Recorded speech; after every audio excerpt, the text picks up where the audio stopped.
Killer hunting tayo sa Tagbin na Surigao del Sur, ha? Tapos na ako dun sa Arcelo Trasmonte.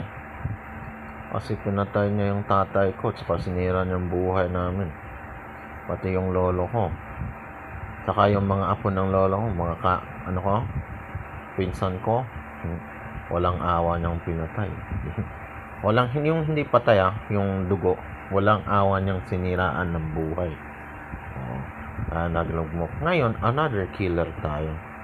This time, sa Cuevas naman tayo. Ito yung asawa ng garapal na kapatid ng tatay ko na mas bata ang edad kesa sa kanya. Kasi